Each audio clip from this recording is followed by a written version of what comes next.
to WBHM Digital Broadcasting, the best in paranormal talk, only on Paranormal Experienced Radio, broadcasting live out of Birmingham, Alabama.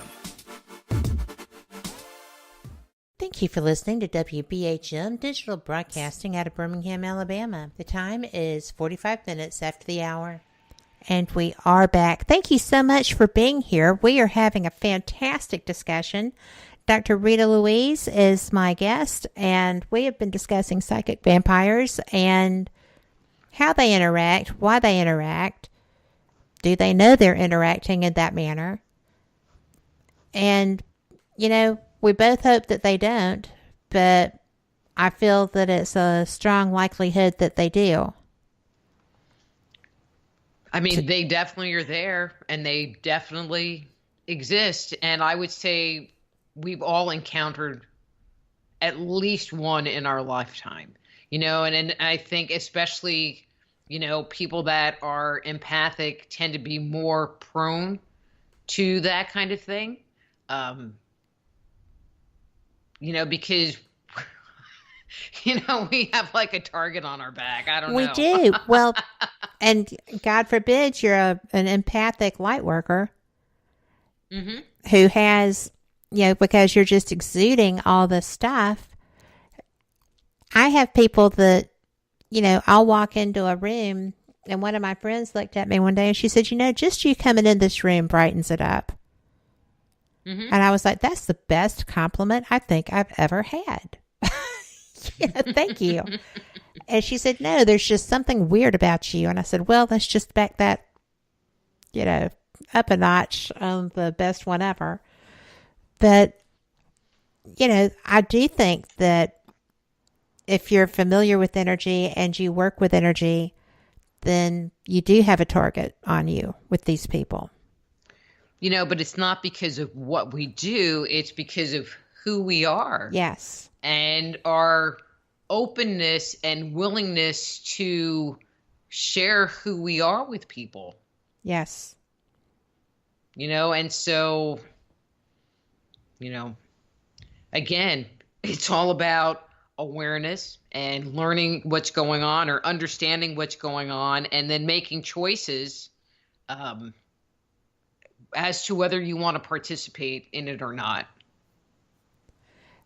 Do you feel that if somebody is actively doing this, that you can block it?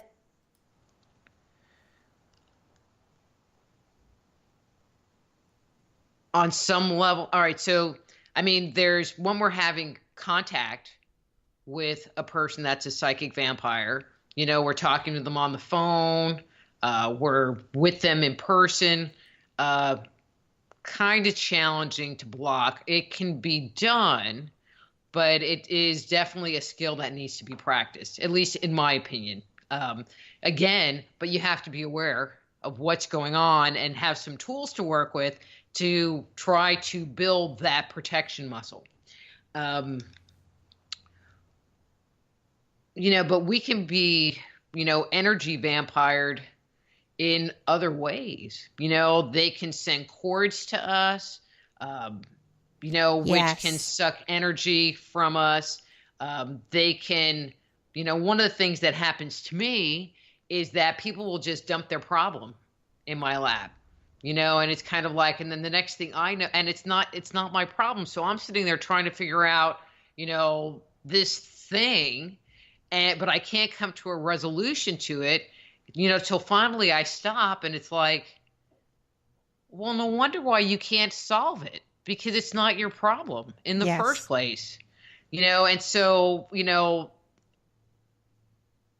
and that's kind of what I've been like doing the research on is like, how do you make that separation? How do you sit there and go, this is me and that's you, and now I have you and me, and how do I get rid of it? Because sometimes it's pretty easy, other times not so much. Yes. You know, but I mean, are you familiar with the concept of cords, energy Yes, I am. cords? You know, because I just wrote an article. I read it. I have The energy cord, was it, I was like going, did I put it on the Soul Healer site? Yes. It's under the articles. Okay, good. I mean, because I wrote that I wrote that one like 2 weeks ago. Yeah.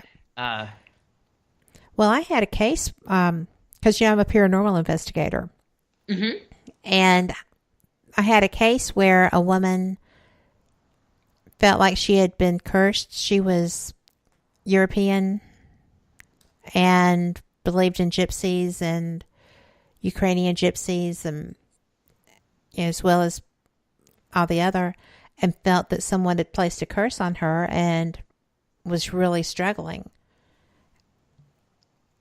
I didn't have access to any gypsies to help with that. So someone said, well, I'll just come and help her with a cord cutting ceremony.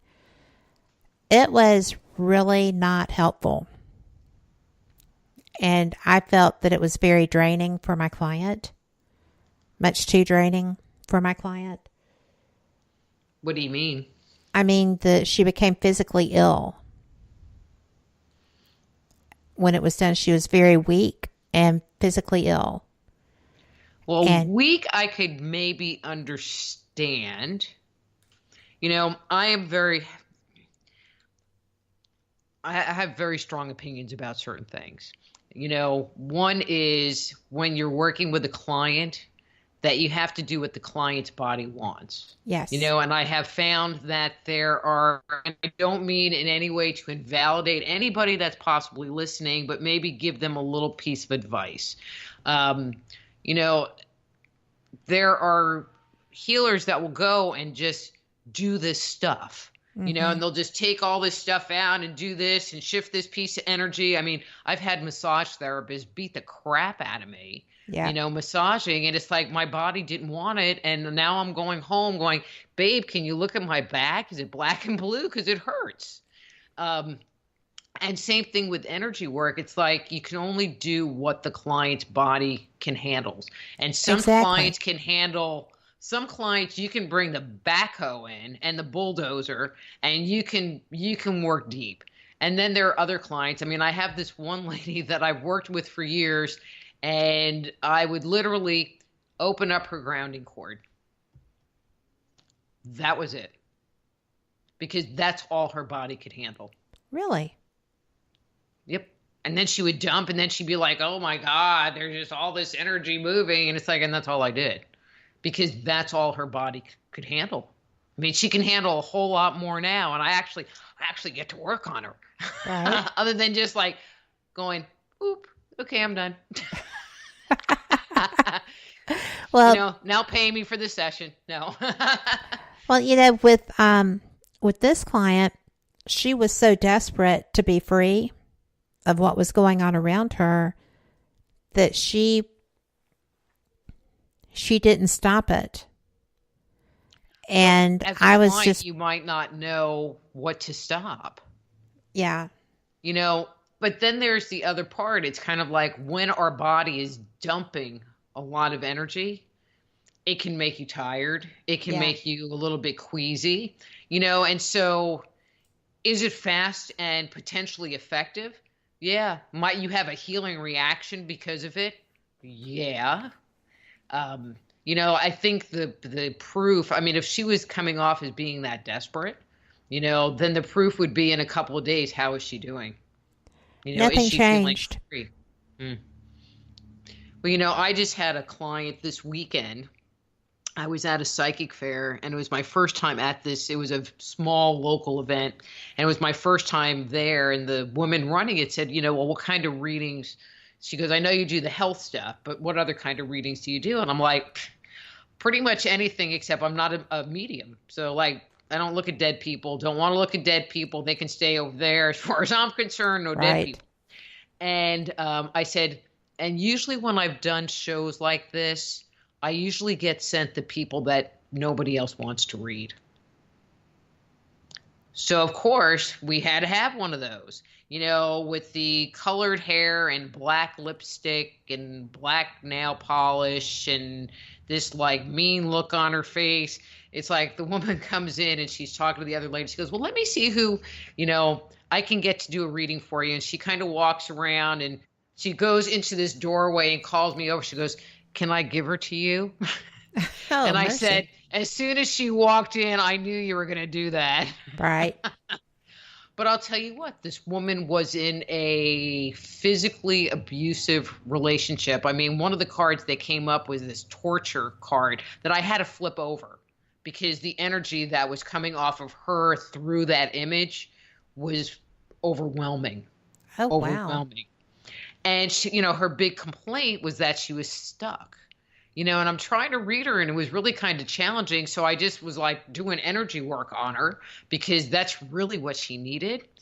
And our time ended and I just was like, I want you to just stay in the chair. And I started pulling cords out of this woman. And she was like a porcupine with cords from this 2-year-old relationship still in her, like tons of them.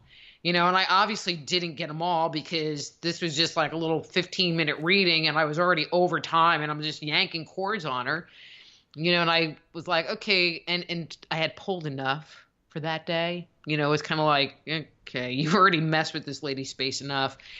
And I sat down, I go, so how are you feeling? She was like, she goes, well, I'm kind of feeling a little tired. And I'm like, good. Yep. Good. I want you to feel tired. And then I wrote on a paper, Epsom salt. And I said, and I want you to go and stop at Walgreens or I don't even care and go buy Epsom salt and go soak in the tub. I go, because if you want to get rid of this and you want to keep working on what we just did today, go soak in the tub. Do not pass go. Do not collect $200. Get Epsom salt. So I'm praying that she did that. I'm praying that she did that. I hope so too. 2 years of carrying around that, going back to those awful memories. Oh my God, I can't even imagine. I can't imagine either. And I have been through an abusive relationship or two. And I can't imagine going through anything like that again ever. Mm-hmm. And this, she didn't say it, but this one felt like it was very physically violent. Right. So, which was what made it harder for me. It was just like, okay, don't need to feel that. Shielding. I mean, that's why I had to turn that one card over because it was kind of like every time I'd look down and there was this card of this lady stretched out on like a table, like she was being tortured. It was like, yeah. Ew. The cards I have are weird. But when that card comes up, there is something that is torturous going on in our lives. The cards I have some of the weirdest imagery. Like some of it is really cool, and then some of it is like, okay. Are they tarot? They are called dream cards. Oh, okay. And so the way the cards are is there's a central image on the card, and they're big square cards. And so everybody hates shuffling them because they're huge. And then around the edge are a series of other images that I'm going to say support the central image, but not really, but are tied to, I'm going to say, the theme of the card. All right. It had like a book that came with it, but I never looked at it. So that would be my guess. And so the torture image was just a very small image underneath the main image, and so it wasn't even the main image of the card. It was just one of these ancillary images, but that is the one that I was keyed in on. Bam. And, from a reading perspective, because you put your cards and the locations have their meaning. And that was the basis of the situation, was that. Wow. Yeah.